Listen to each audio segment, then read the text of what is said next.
కార్యక్రమానికి స్వాగతం. లింగాకృతి నిర్గుణోపాసనకు ప్రతీక, శివస్వరూపం సగుణోపాసనకు సంకేతం. నిర్గుణ సగుణోపాసనలతో మహాదేవుణ్ణి ప్రసన్నం చేసుకోవచ్చు. అలాంటి సర్వేశ్వర మహావిభుడు వివిధ నామాంతరాలతో ఎల్లెడలా కొలువుతీరి ఉన్నాడు. ఆ నేపథ్యంలోనిదే రామలింగేశ్వర స్వామి స్వరూపం. శ్రీరాముడు ప్రతిష్ఠించిన లింగమూర్తుల్ని రామలింగేశ్వర స్వామిగా ఆరాధించుకోవడం సంప్రదాయం. ఆ పరంపరలో ఆవిష్కారమైన శివక్షేత్రం బలివ గ్రామంలో నెలకొన్న శ్రీ రామలింగేశ్వర స్వామి దేవస్థానం. ఈనాటి తీర్థయాత్రలో ఈ ఆలయ విశేషాలను తిలకిద్దాం. ఎన్నో సుప్రసిద్ధ శైవ క్షేత్రాలు నెలకొని ఉన్నాయి. ఆ శైవ సన్నిధానాలలో ఒకటిగా బలివే రామలింగేశ్వర స్వామి క్షేత్రం విలసిల్లుతోంది. ఏలూరు నుంచి చింతలపూడి వెళ్లే మార్గంలో ఏలూరుకు 20 కిలోమీటర్ల దూరంలో, విజయవాడకు 80 కిలోమీటర్ల దూరంలో బలివే గ్రామం ఉంటుంది. ఈ గ్రామంలో ప్రకృతి రమణీయతల మధ్య రామలింగేశ్వర స్వామి ఆలయం విలసిల్లుతుంది. చుట్టూ కొబ్బరి చెట్ల పచ్చదనపు పొహళింపులతో, మురిపించే పరిసరాలతో, ప్రశాంతమైన వాతావరణంలో ఈ ఆలయం ఆధ్యాత్మిక భావాల్ని ఉద్దీపింపచేస్తుంది. ప్రధాన ఆలయ ముఖమండపం రాతిస్తంభ సమన్వితంగా ఉంటుంది.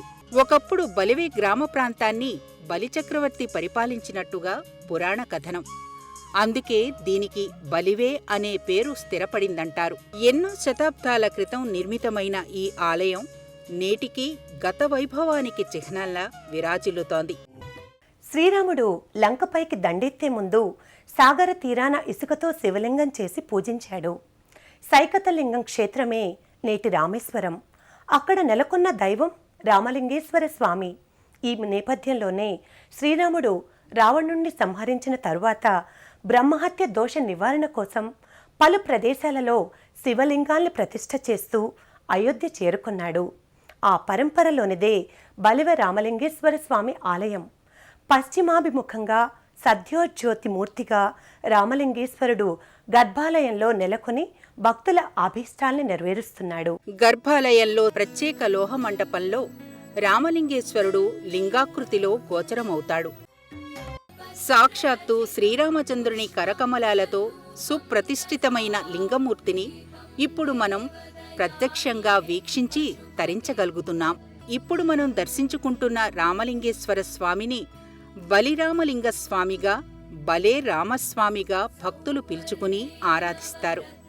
అంతరాలయంలో శివపార్వతుల ఉత్సవ మూర్తులుంటాయి.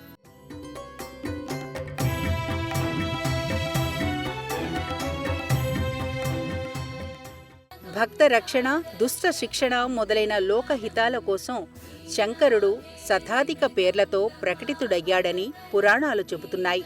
వీటిలో రామలింగేశ్వర నామం అతి విశిష్టమైనది. శివకేశవుల అద్వైత భావానికి ఈ నామం ప్రతీక. శివాయ విష్ణురూపాయ శివరూపాయ విష్ణవే అన్నట్టుగా శివకేశవుల ఏకత్వానికి ప్రతీక రామలింగేశ్వర స్వామి స్వరూపం. బలివ రామలింగేశ్వర స్వామి ఆలయానికి ఎడమవైపు శ్రీ రాజరాజేశ్వరీదేవి ఆలయం నెలకొని ఉంటుంది. కొలిచిన వారి పాలిట కొంగు బంగారమై, మొక్కిన వారి పాలిట అమృతవల్లి అయి రాజరాజేశ్వరీదేవి అనుగ్రహాన్ని కురిపిస్తుంది. బలివే రామలింగేశుని సన్నిధిలో ఇటీవలే రాజరాజేశ్వరీ దేవిని ప్రతిష్ఠింపచేశారు.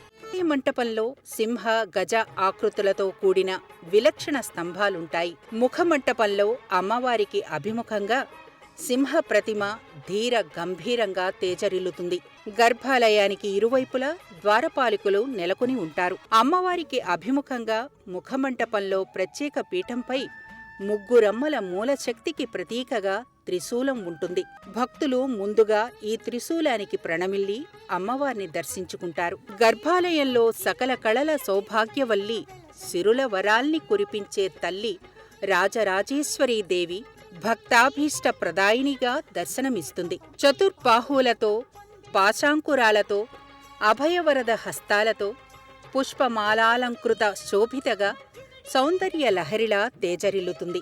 రాజరాజేశ్వరి సన్నిధిలో గర్భాలయ వెలుపల ఎడమవైపు సర్వాభీష్ట సిద్ధిప్రద వినాయక స్వామి కొలువుదీరి ఉంటాడు. రాజరాజేశ్వరీదేవి కొలువుదీరిన ఆలయ శిఖరంపై అమ్మవారి పలు రూపాలు అవతార సమాహారంతో పాటు సింహాకృతులుంటాయి. ఆలయ కుడ్యాలపై వర్ణరంజితమైన మూర్తులుంటాయి.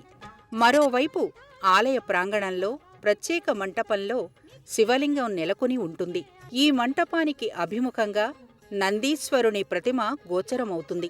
ప్రధాన ఆలయానికి అభిముఖంగా రుద్రాంశ సంభూతుడైన ఆంజనేయ స్వామి సన్నిధి నెలకొని ఉంటుంది. ముఖుళిత హస్తాలతో రామభక్త హనుమాన్గా స్వామి ఇక్కడ దర్శనమిస్తాడు. భవంతి ప్రాణినః అస్మాత్ భవః అంటే ఎవరి వల్ల ప్రాణులు పుడుతున్నాయో అతడే భవుడు. అలాంటి భవుడు శివుడిగా, ఈశ్వరునిగా, రామలింగేశ్వర స్వామిగా బలివ క్షేత్రంలో కొలువుతీరి ఉన్నాడు. పరమేశునికి అన్ని నామాలలోకెల్లా శివ అనే నామం అంటే మహా ఇష్టం. శ అంటే శివుడని, వా అంటే శక్తి అని శివపద మణిమాలా గ్రంథం వెల్లడిస్తోంది. కాబట్టి శక్తితో కూడిన శివుడే సంపూర్ణ అనుగ్రహమూర్తి.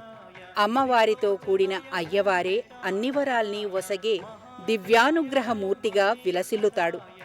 అందుకే రాజరాజేశ్వరీ దేవితో కూడిన రామలింగేశ్వరుడు సర్వవ్యాపకత్వంతో నిండిన చైతన్య స్ఫూర్తిగా భక్తుల పూజలందుకుంటున్నాడు.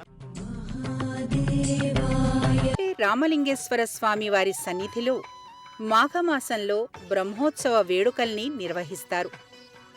మాఘ బహుళ ఏకాదశి నుంచి అమావాస్య వరకు 6 రోజుల పాటు బ్రహ్మోత్సవ వేడుకల్ని నిర్వహిస్తారు. మహాశివరాత్రి నాడు శ్రీ రాజరాజేశ్వరీదేవి, రామలింగేశ్వర స్వామివార్ల కళ్యాణ వేడుక కమనీయంగా కొనసాగుతుంది. ఈ మహాశివరాత్రి వేడుకల కోసం రాష్ట్రంలోని వివిధ ప్రాంతాల నుంచి భక్తులు తరలివస్తారు. భలే రామస్వామిగా భక్తులు ఆర్తితో కీర్తించుకునే రామలింగేశ్వర స్వామిని భక్తులు భక్తి శ్రద్ధలతో సేవించుకుని తరిస్తారు. బలివే శివసన్నిధికి సమీపంలో ఉన్న మృత్యు మల్లేశ్వర స్వామి సన్నిధిని తాతగుడిగా వ్యవహరిస్తారు. మహాశివరాత్రి నాడు కళ్యాణోత్సవానికి ముందు రాజరాజేశ్వరీదేవి సమేతంగా రామలింగేశ్వర స్వామి తాతగుడికి విచ్చేసి ఈ స్వామి ఆశీస్సుల్ని అందుకుంటాడు. ఇది అనాదిగా ఇక్కడ కొనసాగుతున్న సంప్రదాయం.